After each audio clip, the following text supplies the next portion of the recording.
नमस्कार, आप देख रहे हैं लाइव इंडिया हर पल। मैं हूं आपके साथ रेखा मिश्रा। जयराम महतो ने जब से ये ऐलान किया है कि डुमरी विधानसभा सीट से वो अपनी किस्मत आजमाएंगे, तभी से ये सीट जो है वो चर्चा का विषय बना हुआ है। डुमरी विधानसभा क्षेत्र की अगर हम बात करें तो हमेशा से झामुमो का यह गढ़ माना जाता रहा है। राजनीतिक विशेषज्ञों का मानना है कि डुमरी जेएमएम का सुरक्षित सीट है। पूर्व शिक्षा मंत्री जगन्नाथ महतो की क्षेत्र में मजबूत पकड़ थी और यही वजह है कि उनकी मौत के बाद पत्नी बेबी देवी ने उपचुनाव में जीत हासिल की। अभी बेबी देवी हेमंत सोरेन की सरकार में मंत्री हैं, लेकिन आगामी विधानसभा चुनाव में मंत्री बेबी देवी की जगह उनके पुत्र अखिलेश महतो चुनाव मैदान में उतर सकते हैं। डुमरी विधानसभा सीट के लिए दूसरे चरण में यानी कि 20 नवंबर को वोट डाले जाएंगे। टाइगर के नाम से मशहूर जयराम महतो ने भी डुमरी विधानसभा से चुनाव लड़ने का ऐलान कर दिया है, जिसके बाद से ये सीट चर्चा का विषय बना हुआ है। और चर्चा इस बात की है कि अगर जेएमएम इस सीट से बेबी देवी के बेटे को चुनावी मैदान में उतारती है तो ये चुनाव कितना दिलचस्प होगा। मंत्री बेबी देवी अपने पुत्र अखिलेश महतो को जो है वो इस सीट से उतारने की तैयारी में है। मंत्री जगन्नाथ महतो की मौत के बाद डुमरी विधानसभा क्षेत्र से जगन्नाथ महतो के इकलौते पुत्र अखिलेश महतो को चुनाव मैदान में उतारने की पुरजोर तैयारी थी, लेकिन कुछ महीने उम्र की कमी के कारण उपचुनाव में अखिलेश महतो को चुनाव मैदान में न उतार कर जगन्नाथ महतो की पत्नी बेबी देवी को झामुमो ने चुनावी मैदान में उतारा था और जीत भी हासिल की थी।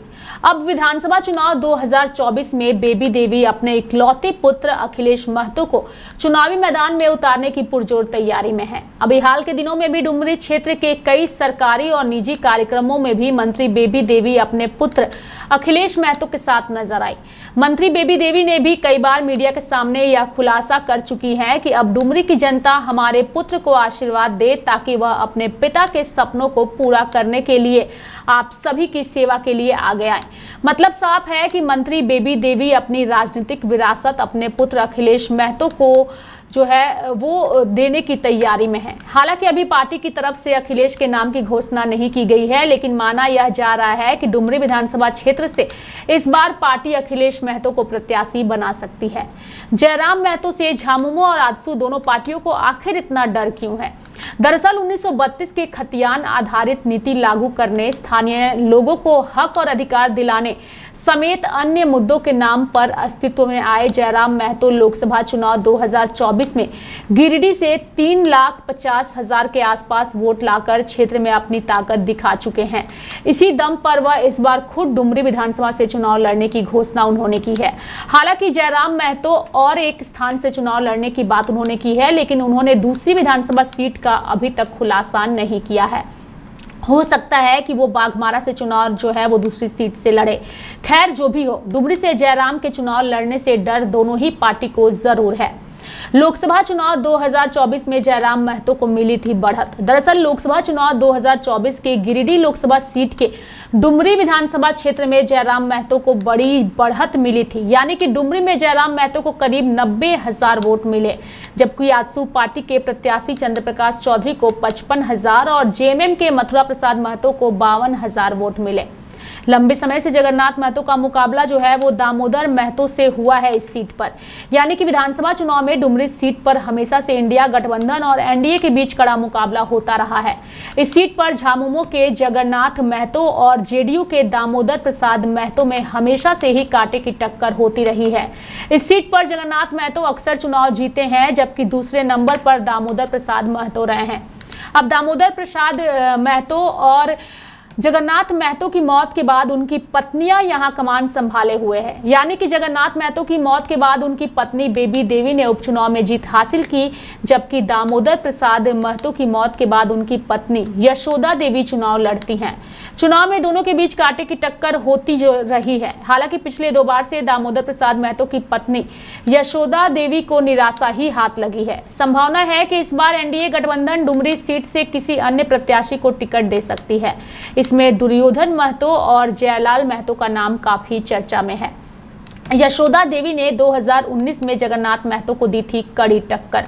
वर्ष 2019 के विधानसभा चुनाव में जेएमएम प्रत्याशी जगन्नाथ महतो को आजसू पार्टी की यशोदा देवी ने कड़ी टक्कर दी थी। हालांकि इस चुनाव में जगन्नाथ महतो को करीब 71,000 वोट मिले, वहीं यशोदा देवी को लगभग 37,000 मत ही मिले, जबकि भाजपा प्रत्याशी प्रदीप शाह को भी करीब 36,000 वोट मिले थे। ऐसे में यदि आजसू पार्टी और बीजेपी एक साथ हो जाएं तो जेएमएम को कड़ी टक्कर मिल सकती है।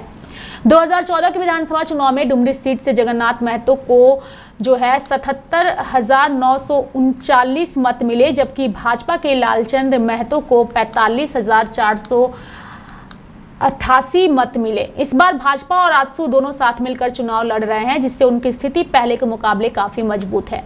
पिछले चुनाव की आंकड़ों पर गौर करें तो 2009 के चुनाव में डुमरी सीट से जगन्नाथ महतो को 33,960 मत, जबकि जेडीयू के दामोदर प्रसाद महतो को 20,292 मत मिले थे। इसी तरह 2019 के विधानसभा चुनाव में डुमरी सीट से जेएमएम के जगन्नाथ महतो को 71,017, आजसू की यशोदा देवी को 76,817, जबकि भाजपा के प्रदीप शाह को 35,954 मत मिले थे। डुमरी विधानसभा क्षेत्र में इस बार के विधानसभा चुनाव 2024 में झामुमो को अपने ही गढ़ में बड़ी चुनौती का सामना करना पड़ सकता है। इस सीट पर पहले झामुमो का मुकाबला आजसू पार्टी से होता रहा है, लेकिन इस बार जयराम महतो ने भी डुमरी से चुनाव लड़ने का ऐलान कर दिया है। ऐसे में माना जा रहा है कि जेएमएम का मुकाबला अब सीधे तौर पर जयराम महतो से हो सकता है। इस परिस्थिति में 2024 के विधानसभा चुनाव में डुमरी सीट पर त्रिकोणीय मुकाबले की तस्वीर उभरने की संभावना है। अति नक्सल प्रभावित क्षेत्र में शुमार ऊपरघाट समेत डुमरी का अन्य इलाका आज भी नक्सलियों की कहर से जूझ रहा है। इन अति उग्रवाद प्रभावित क्षेत्र में आए दिन नक्सली वारदात होते रहते हैं और यही वजह है कि यह क्षेत्र आज भी विकास से कोसों दूर है। इस क्षेत्र के रोजगार का काफी अभाव है। रोजगार की तलाश में यहाँ के युवा अक्सर पलायन को मजबूर रहते हैं। यहाँ के युवा रोजगार की तलाश में दूसरे राज्यों में नौकरी की तलाश में जाते रहे हैं, जबकि महिलाएं तेंदुपत्ता या दातुन बेचकर अपना और परिवार का पेट भरने को मजबूर हैं। हमेशा चुनाव के समय यह एक बड़ा मुद्दा बनकर भी सामने आता है। सभी दल के नेता यहाँ की भोली भाली जनता को यह आश्वासन भी देते हैं कि उनकी सरकार बनी तो नक्सल से आजादी मिलेगी, क्षेत्र का विकास होगा, युवाओं को अपने ही क्षेत्र में रोजगार भी मिलेगा। लेकिन चुनाव खत्म होते ही स्थिति जस की तस बनी रहती है। अब आने वाले वक्त में ही पता चल पाएगा कि जनता किसके साथ है। जयराम महतो की अगर हम बात करें तो जयराम महतो ने जब से यह ऐलान किया है कि इस बार वो विधानसभा का चुनाव डुमरी विधानसभा से लड़ेंगे, तभी से चर्चा इस बात की है कि पूर्व टाइगर और अभी के वर्तमान टाइगर में अगर टक्कर होती है उनके परिवार में, यानी कि पूर्व टाइगर के परिवार जगन्नाथ महतो और अभी के वर्तमान टाइगर जयराम महतो की टक्कर होती है, तो ये मुकाबला कितना दिलचस्प होगा। चूंकि आजसू भी इस सीट में अपना दबदबा बनाए हुए है और अक्सर ही होने वाले चुनाव में दूसरे पायदान पर रहती है।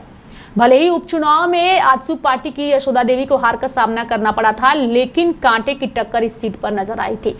लेकिन अब त्रिकोणीय मुकाबला इस सीट पर बनता नजर आ रहा है, चूंकि खुद जयराम महतो ने इस सीट से चुनाव लड़ने का ऐलान किया है। ऐसे में ये सीट काफी महत्वपूर्ण हो गई है और अब नतीजों का इंतजार होगा कि चुनाव के बाद जब नतीजे आएंगे तो डुमरी का भविष्य किसके हाथ में जाएगा और डुमरी का विधायक कौन बनेगा। मुख्यमंत्री की ताजपोशी होने से पहले जो है वो डुमरी को लेकर के चर्चा काफी ज्यादा है और जयराम महतो ने जब से ऐलान किया है तब से ये सीट हॉट सीट बन गई है। देखने वाली बात होगी कि जयराम महतो का मुकाबला के लिए जो जेएमएम है और आजसू है वो कौन से उम्मीदवार अपने इस सीट पर उतारती है। मेरे साथ अभी के लिए फिलहाल इस खास खबर में इतना ही। तब तक के लिए आप देखते रहिए लाइव इंडिया हर पल। नमस्कार।